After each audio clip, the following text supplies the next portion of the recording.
Hey, it's Rob here with simplybefound.com, and I had a member ask the question of what should I consider when I'm writing a blog? What should I have in mind when I'm writing the structure, when I'm writing that piece? And this is going to come down to user experience and what your goals are from that blog in itself. So when you're writing an entire blog, you have to think that, okay, 99% of the people who come to your blog probably don't know who you are, because most people don't come to a blog and read it. Yes, there's some exceptions that come to that, but most people don't just come to your blog every day and go, well, what did you post?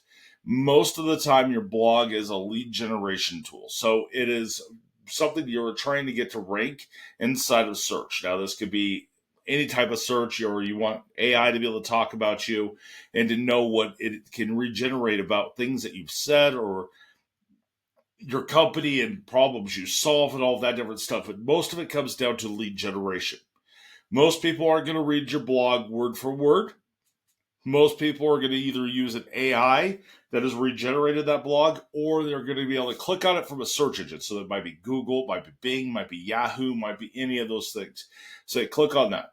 The next thing is, if you have a video, so if you follow the tree format of everything I've talked about for the tree piece, if you've been following Simply Be Found at all, if you're not, make sure you like and subscribe to our YouTube channel. We have a whole entire tree formula that we talk about, where the organic matter down on the bottom, this is your listings, this is all your citations, everything that builds up for your entire presence and being out everywhere. Your website is your tree trunk, and then you have your tree up here. Blog is one of those tree things, and it has branches that come down on it. Then you have social, and you have all these things that have to connect. And when you bring everything together, it works. So when you're writing a blog, to be able to get that conversion, and when someone comes to the website, for one, they're not going to know who you are. They don't know who you are. They don't know anything about you, and you have to be able to keep that in mind. So if they're going to read that first paragraph needs to be able to say, this is who we are. This is what we're going to do. This is what you're going to learn inside of this.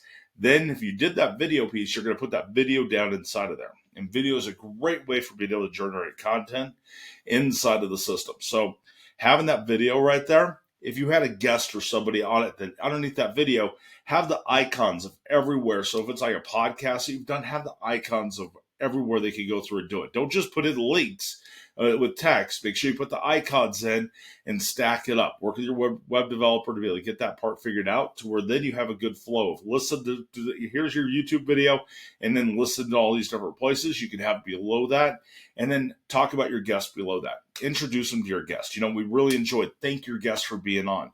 As if you have a guest inside, you have to make sure you're thanking them and giving them value to their website. Here's their website that you can check them out. That's going to give you an external link, which is going to help your SEO. Hopefully, a link back to you, because it creates that whole entire synergy back and forth. Put their social media, put whatever links they want inside of there, and they get into your, better continue your summary of what it is inside of that blog. What is that video about?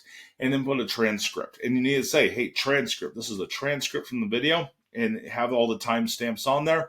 And above that, have your chapters broke out to where if someone wants to go to each of those chapters, it would automatically go to where that time cut is. So now you have a chapter box, and then below that, you have everything else. If you structure your blogs in this kind of way, what you're going to do is you're going to see a major increase inside of your SEO. So you're following your H1s, your H2s for your heading titles. And I know this sounds really super complicated, but it really isn't.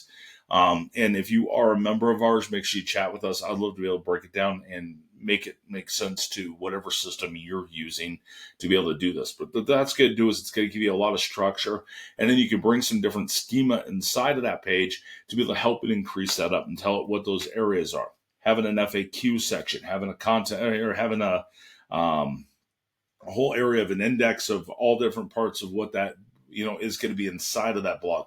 Those are going to be the things that are going to help you be able to write a really good blog post that's going to have a good user experience, introduces the user into what to expect, tells that story, and walks them through what that story is going to be like.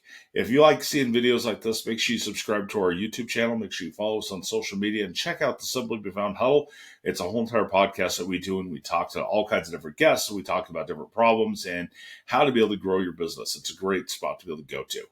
My name is Rob. I've been doing this for over 30 years. And if you have any questions and you want me to answer, come chat with us at simplybefound.com. And we'd love to be able to answer your questions for you. Thanks, and have a great day.